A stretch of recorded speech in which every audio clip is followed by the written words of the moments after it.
Welcome to TNPSC small circles channel. Good morning to everybody. இந்த வீடியோவில் என்ன பார்க்கலாம் அப்படின்னா, நம்ம பிஜிடிஆர்பிக்கு வந்து சைக்காலஜியில் 5th யூனிட் பார்க்கலாம். இன்றைக்கி வந்து என்ன பார்க்கலாம் அப்படின்னா, லேர்னிங் தியரிஸ் பார்க்கலாம். லேர்னிங் தியரியில் ஃபஸ்ட்டு வந்து நம்ம பாவ்லோவோடது பார்க்கலாம். நம்ம பிஎட்லேயே படிச்சுருப்போம், நாய் வச்சு ஒரு எக்ஸ்பெரிமெண்ட் பண்ணியிருப்பார். பாவ்லோவோடதுனாலே எக்ஸ்பெரிமெண்ட் வந்து நாயின்றது நமக்கு நல்லாவே தெரியும். அப்போ கிளாசிக்கல் கண்டிஷனிங் தியரி யாரோடது அப்படி கேட்டாங்கன்னா பாவ்லோவோடது. சரியா? கிளாசிக்கல் கண்டிஷனிங் தியரி பாவ்லோவோடது. இவர் எதை வச்சு வந்து எக்ஸ்பெரிமெண்ட் பண்ணார் அப்படின்னு சொன்னால் நாயை வச்சு சோதனை செஞ்சுருக்காரு. எப்போ அப்படின்னு கேட்கலாம், 1927.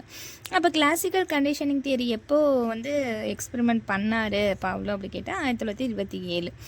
எப்படி ஞாபகம் வச்சுக்கலாம்? இப்போ வர நாய்க்கெலாம் கிளாஸ் எடுக்க ஆரம்பிச்சிட்டாங்க. நம்ம யூடியூப்ல நிறைய பார்ப்போம். நாய்க்கெலாம் உட்கார்றதுக்கு ஓடுறதுக்கு அந்த மாதிரி கேட்ச் பண்ணுறதுலாம் கிளாஸ் நிறையா எடுக்கிறாங்களா? அப்போ பாவ்லோவோடது நாயின்றது நமக்கு தெரியும். கிளாசிக்கல் கண்டிஷனிங் தியரி நாய்க்கெலாம் நிறைய கிளாஸ் எடுக்க ஆரம்பிச்சிட்டாங்க அப்படி சொல்லி ஞாபகம் வச்சுக்கலாம். அப்போ கிளாசிக்கல் கண்டிஷனிங் தியரின்றது நாயை வச்சு, அது வந்து நாயை வச்சு யாருன்னா நம்ம இவான் பாவ்லோ தான் வந்துட்டு அதை பண்ணியிருக்காரு. எந்த இயர்னு கேட்கலாம், 1927. அடுத்து வந்து இவர் வந்து டாக்ஸ் டைஜஸ்டிவ் ப்ராசஸ் டாகை பற்றி தான் வந்து பண்ணியிருக்காரு.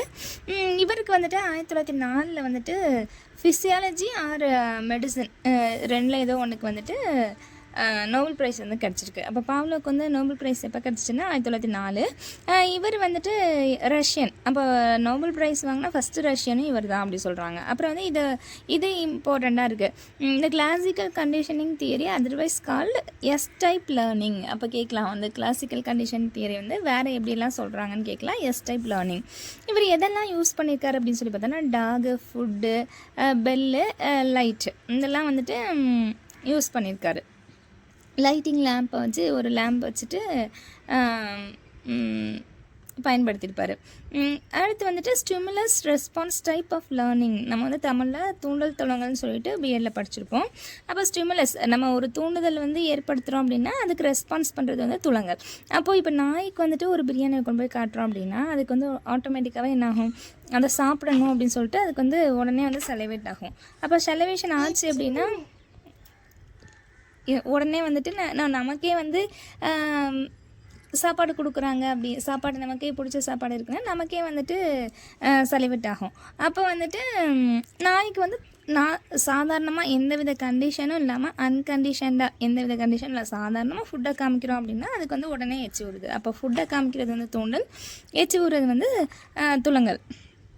அப்போ நேச்சுரல் ஸ்டிமுலஸ் இது எந்த கண்டிஷனும் இல்லை. அப்போ நேச்சுரல் ஸ்டிமுலஸ் அல்லது அன்கண்டிஷன்டு ஸ்டிமுலஸ்ன்னு கேட்டாங்கன்னா இது என்னதுன்னா ஃபுட்டு. அப்போ அதில் எந்த வித கண்டிஷனும் நம்ம வைக்கல, பெல்லுகள்லாம் அடிக்கலை, லைட்லாம் போடலை, சும்மா சாதாரணமாக ஃபுட்டை நாய் எந்த நாய்க்குனாலும் நம்ம சாதாரணமாக ஃபுட்டை வச்சோம்னா அது உடனே வந்து அதை ஏற்றி வரும்.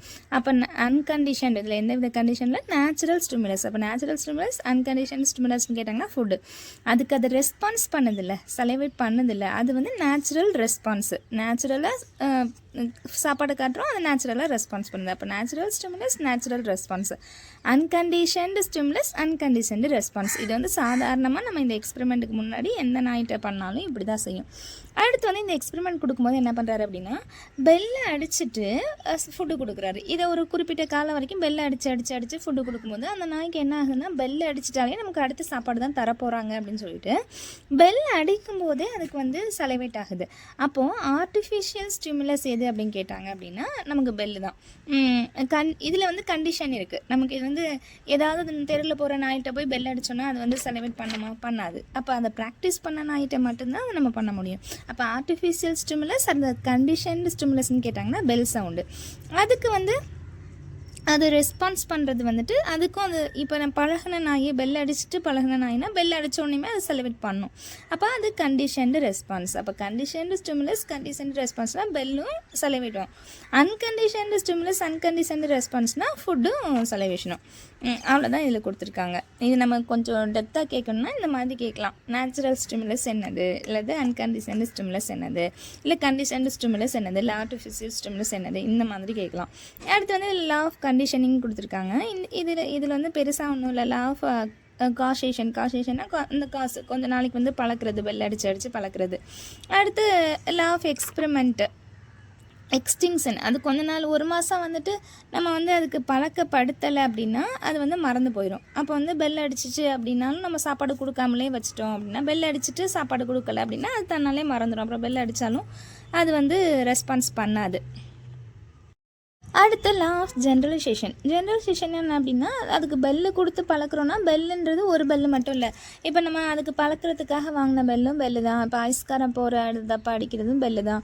அடுத்து கோயிலில் அடிக்கிறதும் பெல்லு தான். அந்த மாதிரி வித்தியாசமாக பெல்லு சவுண்டு கேட்டாலே அது வந்து உடனே வந்து ரெஸ்பான்ஸ் பண்ணுது. இது வந்து ஜென்ரலாக அதுக்கு வந்து தெரியலை, இது நமக்கு அடிக்கிற பெல்லு கிடையாது அப்படின்றது அதுக்கு தெரியல அப்படின்றாங்க. அப்போ லா ஆஃப் ஜென்ரலைசேஷனாக ஜென்ரலாக எல்லா சவுண்டுக்குமே அந்த மாதிரி ஒலியாக இருக்கிற எல்லா ஒலிக்குமே அது வந்து ரெஸ்பான்ஸ் பண்ணுது.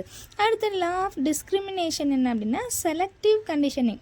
கரெக்டாக அந்த நமக்கு அடிக்கிற பெல்லு இது தான், கரெக்டாக இவ்வளோ சவுண்டில் இருக்கும், இத்தனை நொடியில் அடிக்கும் அப்படின்றது அந்த கரெக்டாக அந்த சவுண்டோட அளவு அந்த டெசிபிள் கூட அதுக்கு தெரியுது அப்படின்னு சொல்கிறாங்க. அது அப்படி தெரிஞ்சு அதுக்கு மட்டும் ரெஸ்பான்ஸ் பண்ணுது. அதுக்கப்புறம் நமக்கு ஐஸ்காரனோட பெல்லுக்கோ இல்லைன்னா வந்துட்டு அப்புறம் என்ன கோயில் பெல்லுக்கு இதுக்கெல்லாம் அது ரெஸ்பான்ஸ் பண்ண மாட்டேங்குது. அப்போ டிஸ்கிரிமினேஷன்னா இதுதான் நமக்கு அப்படின்றது அது கரெக்டாக எடுத்துருது. அடுத்து வந்துட்டு law of higher order conditioning. ஹையர்னால் இன்னும் கொஞ்சம் மேலே. அப்போ இன்னும் கொஞ்சம் மேலேனா என்னது, செகண்ட் ஆர்டர். திரும்ப வந்து இன்னும் ஒன்று அதில் ஆட் பண்ணுறது. பெல்லை மட்டும் அடிக்காமல் பெல்லு கூட வந்து பெல் அடிக்கிறதுக்கு முன்னாடி ஒரு லைட்டை காமிக்கிறது. அப்போ இங்கே லைட்டை அடிக்கும் போது இல்லை, பெல்லை அடிச்சுட்டு லைட் காமிக்கிறது, ஏதோ ஒன்று பண்ணும்போது என்ன ஆகுதுன்னா அது வந்து செகண்ட் ஆர்டருக்கே அது என்ன பண்ணுது அப்படின்னா ரெஸ்பான்ஸ் பண்ண ஆரம்பிச்சிருது.